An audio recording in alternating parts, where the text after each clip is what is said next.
Bismillahirrahmanirrahim. Assalamualaikum warahmatullahi wabarakatuh. Apa kabar teman-teman semua?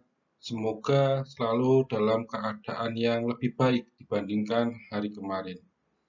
Pada sesi kali ini kita akan membahas tentang kepemimpinan. Dalam suatu organisasi ada seorang pemimpin, di mana pemimpin merupakan faktor kunci terkait dengan keberhasilan suatu organisasi atau sebuah perusahaan dalam melaksanakan kegiatan. Maka untuk lebih lanjut, mari kita bahas terkait dengan kepemimpinan. Pengertian dari kepemimpinan menurut Sondang Siagian diartikan sebagai kemampuan dari seseorang saat menjabat sebagai pimpinan organisasi tertentu dalam mempengaruhi orang lain, khususnya terkait dengan bawahannya. Ini dilakukan supaya mereka mampu bertindak dan berpikir sesuai dengan arahan tertentu supaya tujuan dapat tercapai dengan mudah. Yang namanya pimpinan yang ideal merupakan pemimpin yang mampu menjalankan komunikasi, baik terkait dengan kerjasama, juga terkait dengan kegiatan dengan pihak eksternal, di mana kesepakatan pemimpin itu bisa digunakan untuk kepentingan perusahaan. Ini merupakan pengertian dari kepemimpinan. Teori kepemimpinan digunakan untuk mempelajari proses kepemimpinan pada suatu organisasi, di mana teori kepemimpinan ada 6. Yang pertama, ada teori kepemimpinan pembawaan lahir. Yang kedua, ada teori sosial. Yang ketiga, ada teori sifat kepemimpinan. Yang keempat, ada teori kelompok. Yang kelima, ada teori situasional. Dan yang keenam, ada teori Padgol. Kita bahas satu persatu. Yang pertama, terkait dengan teori kepemimpinan pembawaan lahir merupakan sebuah kekuasaan atau sebuah kepemimpinan berdasarkan garis keturunan. Ini sering terjadi pada masa lalu atau di era kuno. Sebuah kerajaan yang dipimpin oleh seorang raja akan memberikan kekuasaan kepada anaknya atau kepada keturunannya. Yang kedua, terkait dengan teori sosial, merupakan sebuah teori kepemimpinan yang memberikan kesempatan bagi masyarakat luas untuk dapat menjadi seorang pemimpin, di mana beberapa syarat dapat terpenuhi. Yang ketiga, terkait dengan teori sifat kepemimpinan, merupakan hasil dari analisa seorang pemimpin, terkait dengan ciri, terkait dengan sifat, terkait dengan syarat yang dimiliki oleh seseorang. Yang keempat, terkait dengan teori kelompok, merupakan sebuah teori kepemimpinan yang memberikan pertukaran yang positif antara pimpinan dengan bawahan. Sedangkan terkait dengan yang teori situasional, memberikan sebuah teori atau situasi yang menyenangkan, di mana situasi ini bisa dirasakan antara pimpinan dengan bawahan. Sedangkan yang terakhir, terkait dengan teori Padgol, mengembangkan bahwa kepemimpinan berdasarkan sebuah motivasi. Teori Padgol ini banyak dilakukan atau sering digunakan pada era modern seperti saat ini. Berdasarkan teori sifat kepemimpinan, suatu organisasi itu bisa berhasil atau tidak terkait dengan 4 syarat. Yang pertama ada kecerdasan, di mana seorang pemimpin harus memiliki tingkat kecerdasan yang lebih baik atau lebih tinggi dibandingkan dengan bawahannya. Yang kedua, ada kedewasaan sosial dan cakupan hubungan sosial. Di sini seorang pemimpin memiliki sifat kematangan terkait dengan hubungan dengan sosial. Sifat kematangan ini membuat seorang pemimpin tidak goyah terkait dengan tekanan dari masyarakat atau tekanan dari bawahan. Yang ketiga ada motivasi dan prestasi, di mana motivasi diberikan kepada bawahan bukan hanya terkait dengan motivasi materi, tetapi juga terkait dengan motivasi non-materi. Seorang pemimpin dituntut untuk memberikan motivasi non-materi. Seorang pemimpin yang memiliki prestasi akan ditiru oleh bawahannya kan. Secara otomatis bawahan akan meniru apa yang dicapai oleh seorang pimpinan. Yang keempat, ada hubungan antar personil. Seorang pemimpin harus bisa menjaga hubungan antar personil, bukan hanya dirinya dengan orang lain, tetapi juga menjaga hubungan yang ada di bawahan, hubungan bawahan dengan bawahan, atau hubungan bawahan dengan klien. Nah, ini seorang pemimpin harus bisa menjaga hubungan tersebut. Ini merupakan 4 syarat agar kepemimpinan itu bisa berhasil. Teori Patkul menganalisa terkait dengan pengaruh kepemimpinan terhadap motivasi bawahan, juga terkait dengan kepuasan, serta terkait dengan pelaksanaan kerja. Di mana teori ini menggunakan 4 tipe atau 4 gaya perilaku kepemimpinan. Yang pertama, ada kepemimpinan yang mengarahkan atau direktif. Seorang pemimpin memberikan arahan dan perintah untuk bisa dipahami baik oleh bawahan maupun oleh orang lain. Beberapa penelitian menemukan bahwa terdapat hubungan yang positif antara gaya kepemimpinan dengan kepuasan kerja.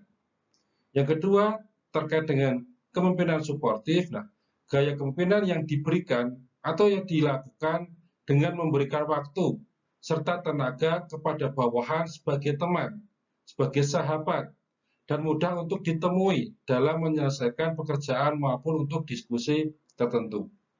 Yang ketiga, terkait dengan kepemimpinan partisipatif, merupakan bawahan dilibatkan dalam pengambilan keputusan atau dalam proses suatu pengambilan keputusan, kita minta pendapat dari para bawahan. Yang keempat, terkait dengan kepemimpinan orientasi prestasi, pemimpin memberikan tantangan dan tugas dengan risiko yang tinggi, di mana hal tersebut dapat membangkitkan motivasi dari bawahan untuk mendapatkan prestasi. Pada era modern, tekanan yang diterima oleh seorang pemimpin sangat besar. Seorang pemimpin bertanggung jawab terhadap proses organisasi. Target yang ditetapkan sangat besar, juga diberikan dengan waktu yang lebih singkat. Pada masa lalu, seorang pemimpin diberikan batas waktu yang lebih lama atau lebih panjang terkait dengan capaian yang dibebankan. Tapi pada saat ini, pemimpin diberikan waktu yang singkat, tetapi dengan target yang sangat besar. Nah, di sini pemimpin diharapkan mampu memberikan pengaruh baik itu kepada bawahan atau kepada kelompok maupun kepada orang lain, di mana bahwa pengaruh tersebut mampu mendorong kelompok untuk bersikap lebih positif. Nah, terkait dengan situasi yang ada, pemimpin diharapkan mampu memberikan perubahan pada situasi kondisi bisnis. Perubahan itu mengacu kepada perubahan yang positif atau mengacu kepada keuntungan yang sesuai target. Pengaruh ini juga menjadi faktor kunci bagi seorang pemimpin dinyatakan berhasil atau tidak. Seorang pemimpin harus bisa diakui atau bisa didengarkan terkait dengan pendapat agar apa? Agar pada suatu situasi, pada suatu kondisi, itu memberikan dampak kepada orang lain. Seorang pemimpin yang tidak dihargai, seorang pemimpin yang tidak dihormati, tidak akan memberikan pengaruh kepada kelompok maupun situasi yang ada. Terdapat beberapa tipe pemimpin yang sering digunakan pada suatu organisasi. Yang pertama, ada tipe pemimpin pribadi, di mana tipe pemimpin ini mengadakan kontak langsung atau hubungan langsung dengan bawahannya. Tipe pemimpin ini tidak menghiraukan jenjang atau struktur organisasi. Artinya, struktur organisasi yang dibuat itu tidak digunakan. Yang kedua, ada tipe pemimpin non-pribadi. Nah, di sini seorang pemimpin tidak melakukan kontak langsung. Artinya, hubungan atau komunikasi yang dilakukan terbatas pada struktur organisasi. Yang ketiga, terkait dengan pemimpin autokrat, merupakan tipe pemimpin yang menganggap organisasi atau perusahaan sebagai milik pribadi. Pemimpin ini bertujuan memiliki kekuasaan atau keputusan untuk mendahulukan kepentingan pribadi.